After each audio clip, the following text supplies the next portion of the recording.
Good day guys, this is Valen together with Angel Taloban. Today, we're going to tackle about the NCR. Table of continent. We have cities, geographical location, tourist spots, religion, common beliefs, festivals, food delicacy, celebrities or personalities, and lastly, superstitious beliefs. Ang National Capital Region o NCR ay isang administrative region dito sa Pilipinas na matatagpuan sa gitnang bahagi ng Luzon. Sakop nito ang isang municipality at 16 highly urbanized cities. Ang regional center ng NCR ay isang lungsod ng Maynila. The 16 cities of National Capital Region, also known as Metro Manila, Quezon City, Caloocan, Las Piñas, Makati, Malabon, Mandaluyong, Marikina, Muntinlupa, Navotas, Parañaque, Pasay, Pasig, San Juan, Taguig, and Valenzuela. Ang National Capital Region o NCR nakilala bilang Metropolitan Manila, ang capital region ng Pilipinas. Matatagpuan ito sa southwestern part ng Luzon, sa ibaba lang ng Central Luzon. Nasa patag itong bahagi ng alluvial at deltaic plains na dinadaluyan ng Pasig River at Laguna de Bay.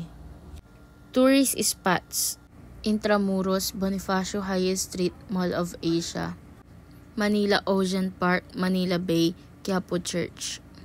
Sa NCR, karamihan ay Roman Catholic. May malaking Muslim community rin, pati na ang Iglesia ni Cristo at Philippine Independent Church. May mga ibang relihiyon din gaya ng Buddhist at Baptist, kaya diverse ang paniniwala sa rehiyon.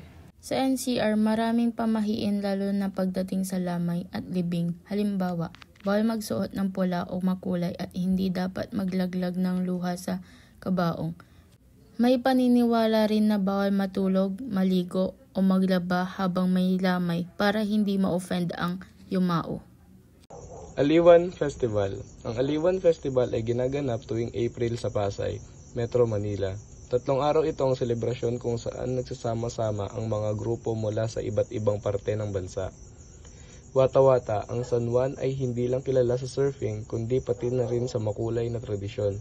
Isa na rin ito ang Wata-Wata Festival o Basaan Festival tuwing pista ni San Juan Bautista.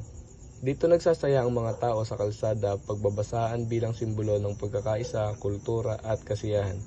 Tunay na pagpapakita ng pagka-Filipino. Dumako naman tayo sa food delicacy. Una na rito ang wak natoy. Isa itong pork stew na galing sa Marikina. Unique siya dahil imbes na gulay, pickles ang ginagamit kaya sweet tangy ang lasa niya.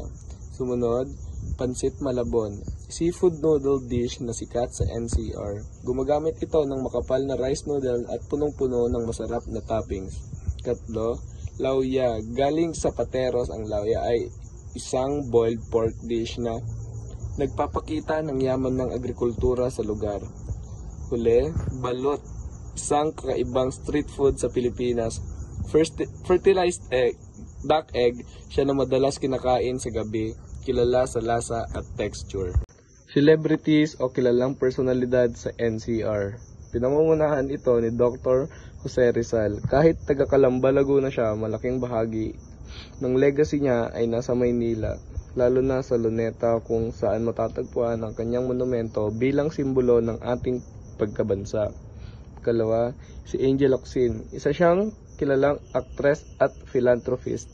Aktibo siya sa mga disaster relief at community support sa NCR gamit ang kanyang platform para tumulong sa mga nangangailangan. Katlo, si Brett Jackson.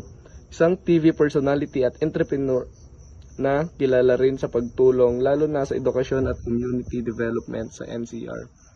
Ang huli, si Coco Martin, sikat na aktor na may sariling foundation na tumutulong sa mga mahihirap na komunidad at individual sa loob ng NCR. Huli naman, ang superstitious belief. Una na rito, yung knocking on wood. Isang ginagawa ng mga Pilipino kapag may naririnig na negative na sinabi, parang pampaalis ng malas o bad luck. Kalawa, yung tabi-tabi po, karaniwang sinasabi kapag dumadaan sa mga lugar na pinaniniwalaang tinitirhan ng mga espiritu tulad ng sementeryo o damuhan. Para ito sa panggalang at para hindi maistorbo ang mga nilalang na nandoon. Huli, pag galing sa burol, huwag daw didiretsong umuwi. Kailangan muna dumaan o huminto sa ibang lugar para hindi sundan ng kaluluwa pa uwi sa bahay. I am Valen Valdez together with Angel Taloban exploring the NCR. That's all. Thank you for listening. Bye guys.